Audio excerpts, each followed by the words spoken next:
Thank you very much. I'd like to thank Professor Demon for having me here. And we had quite a good, interesting talks before me. And it's very important to know exactly the Indian perspective in terms of numbers of HCCs we are seeing and how we can diagnose them early and how we can treat them. So the Indian perspective in terms of transplantation is also very different. And I'm just going to go through that as well. So HCC in a way has come round the circle in terms of liver transplantation. When liver transplantation initially started, all the initial indication were HCCs. But then the results were not very good because the patients were not chosen very well. So it fell down for almost 2 decades. And then the landmark paper from Mazzaferro came with size and number criteria. That's what Milan criteria is called. And that showed that you can achieve good long-term survival with those criteria. And then it was realized that there's a limitation with Milan criteria, and there are many patients who can benefit from liver transplantation. So the criteria were extended, and Professor Chawla has talked about UCSF, and then people have extended more and more in terms of number and size of tumors which you can transplant. Then there was a realization it's not just about number and size, but it's tumor biology, which plays an important part. So then the role of AFP, PIPCA, and FDG avidity came into play. And now we all know the tumor biology is the king in terms of what is going to happen after transplantation in patients with HCC. And now the current era where it is about role of downstage. So it's about any HCC where you can downstage them, and whether they've got a response to therapy. If they've got a good response to therapy, then they should be considered for transplantation. So that's where we come, and every patient should be given this opportunity to have a liver transplantation for an HCC. So for patient with HCC, the best treatment is liver transplantation. It removes the liver, cirrhotic liver, and it gives a long-term good quality of life and decreases the least recurrence rate as well. So worldwide, if we look at around 25 to 30% of patients are transplanted for HCC. And in USA, it is the most common indication for liver transplantation as well. And in Far East as well, Korea and everywhere, it is most common indication for liver transplantation as well. So what is the crux about transplanting patient with HCC? So when you can only transplant patient when you have grafts. And the problem with DDLT is that it's a scarce resource in the allocation system. So allocation criteria are based on comparing patients within the list. So you have to always have criteria in terms of who is going to survive and what is long-term survival at 5 years. And then you decide based on that various criteria to allocate organs. And then the natural selection in DDLT because they're waiting for an organ to come. So the ones who have progression, they will drop out from the list. So these are the limitations. So live liver transplantation is a very good operation in this situation because you've got a dedicated gift from the recipient. There is no waiting time, but obviously it is associated with donor risk. And there are concerns about fast tracking because you're transplanting early without having any waiting time. So maybe there is an increased risk of recurrence, and also because liver has to regenerate. So again, there is an increased risk of recurrence associated with those factors, which I'm going to tackle on this. And there are always ethical issues about how far you can go in terms of criteria for transplantation in live liver transplantation because it's a dedicated gift. So they're not competing with anybody else in the list. So these were the initial papers of LDLT outcomes on HCC. They were papers which suggested actually poor outcome. These were mainly from the West, and they were compared with the DDLT. And the main reasons which were put down was because of the patient tumor characteristic. There was a difference between the characteristics between the DDLT and LDLT patient being transplanted for HCC. And it was preferentially, the LDLT was done for patients with more advanced tumors. There was fast tracking for transplantation, rapid regeneration, and then a small for size issue, which always remain in donor liver transplantation. It's very debatable that injuries, cell adhesion, angiogenesis, and migration can lead to increased recurrence. But then subsequently, these 3 major papers came, which were in the 2000 last decade or so, basically, and they all showed that if you do an intention to treat analysis, the survival is far better with live liver transplantation.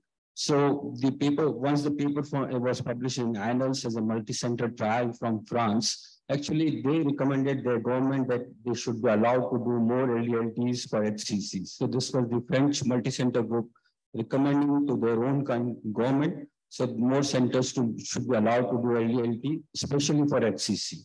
So the data clearly showed that there was a favorable independent, LDLT has a favorable independent predictor of intention. When you do an intention to treat analysis, there was no increased risk of recurrence, and that dispelled the myth that LDLT lead to greater tumor recurrence and because of fast tracking and rapid regeneration as well. So this is where we stand.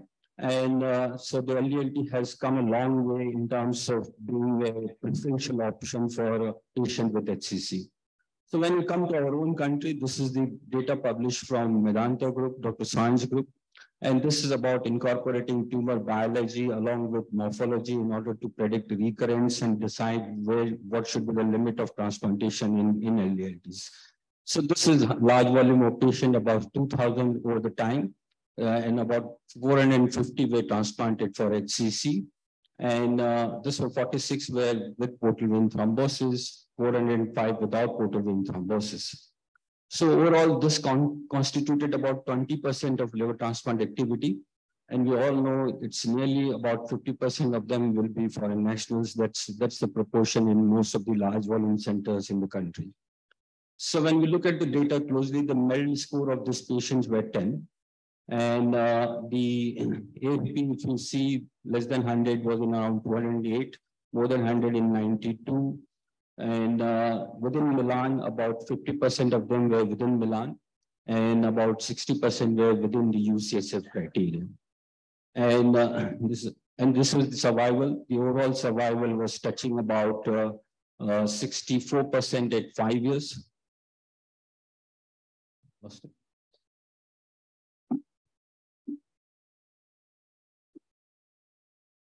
Okay, so the overall survival was touching 65% at 5 years, and the recurrence-free survival at 5 years was about 70% as well.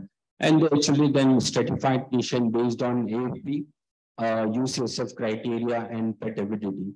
And basically, if you have none of those positive, then there is a low risk of recurrence, about 9.3%. If you have 2 of these positive, then it is moderate risk of recurrence, that is about 25%. And if you have 3 of this positive, all 3 risk factors present, then the recurrence rate goes up to 46%.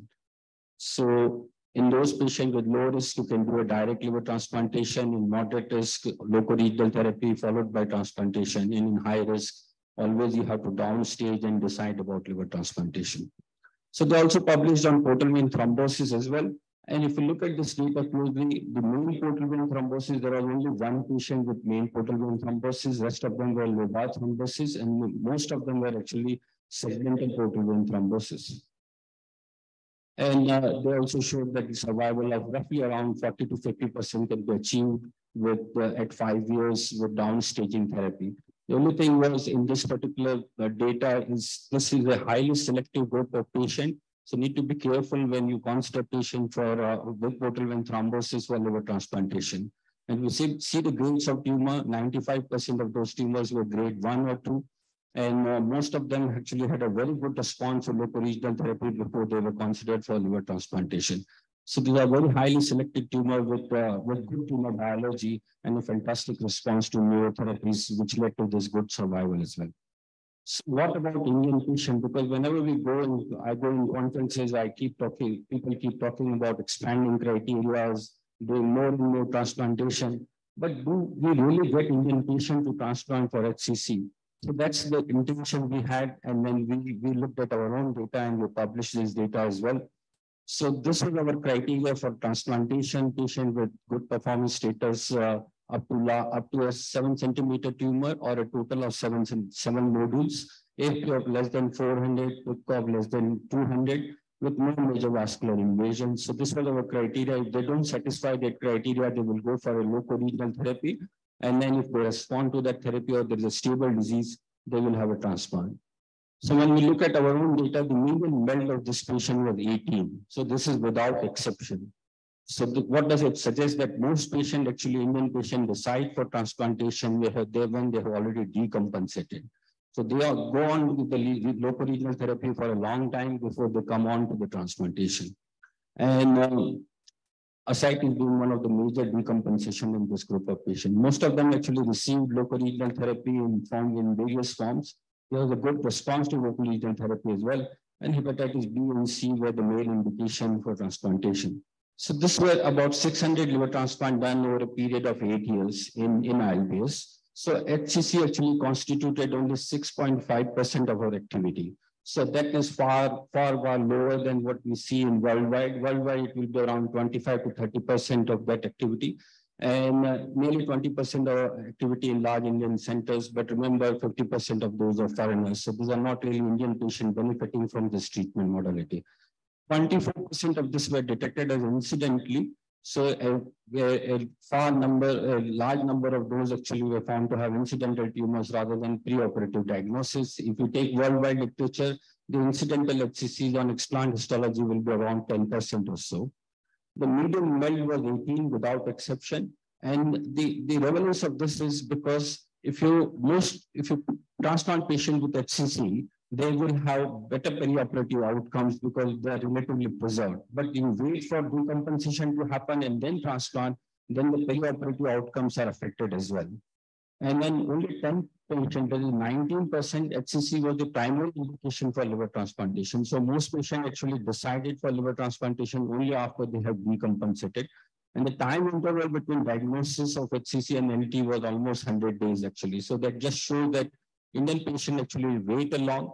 They are referred very late for transplantation, and that may be the reason why we're not able to benefit so many patients who can benefit from liver transplantation. And the reason may be lots of reasons like financial constraints, patient view about transplantation. We don't have a well-organized DDLT program, and obviously live donor risk if we do live donor liver transplantation. So let's just move on with I'll show this. So this was our survival. So it's 5-year survival touches 80% with that criteria of largest tumor being 7 centimeters or 7 nodules, and recurrence survival is also about 80% as well. So, and we did the analysis to see what were the factors leading to recurrence. So we use the retreat score as well, and which actually predicts the recurrence very well after transplantation. And microvascular invasion was also one of the factors associated with poor survival after transplantation. Then one of the things which have come up is always about limitation of the number of live donors who can donate, and incompatibility becomes a major factor as well. But recent literature actually suggests that ABO incompatibility cannot be a contraindication for transplanting patients with HCC. And there have been quite a few papers which have shown that the recurrence rate are not increased because you give them rituximab or plasmapheresis before transplantation. So the recurrence rate after transplanting patient with HCC remains same in ABO incompatible. So when you have even the ABO incompatible donors, they should be looked into whether they can be transplanted or not. So my take home are patients with HCC in India present late for liver transplantation. Most patients have some form of decompensation before they opt for liver transplantation. In selected patient, overall survival was comparable with other indications for liver transplantation with acceptable recurrence rates as well. Retreat score is good to predict recurrence rate, and early referral patient education, increase in disease donor organ activity, national insurance scheme, and timely transplant can benefit many more patients with this curative therapy. In terms of LDLT and HCC, because there is always a debate about what should be the criteria for transplantation, LDLT does offer a distinct advantage to patients with HCC because there is no wait time, it's a dedicated donation. Selection will remain controversial. Combining tumor morphology with biology gives a better selection criteria. And always a period of downstaging may help in natural selection and decision making in patient who doesn't fulfill the normal criteria for transplantation. So what should be your limit of achieving the transplantation survival after LDLT in a patient? So when we see the large volume data from Japanese registry about local regional ablation therapies, so what we're saying is it's about 40% at 5 years. So when you're planning to do a transplantation in patient with advanced liver disease, you should be actually aiming that you should have your results of transplantation should be at least at that parameter so that you are not actually disadvantaging or actually causing harm by transplanting them with an advanced disease. So a combination of desperate recipient donor pair and a very aggressive transplant team may consider this is the level of ultimate limit for expansion for liver transplantation in this group of patients. Thank you very much. Thanks a lot.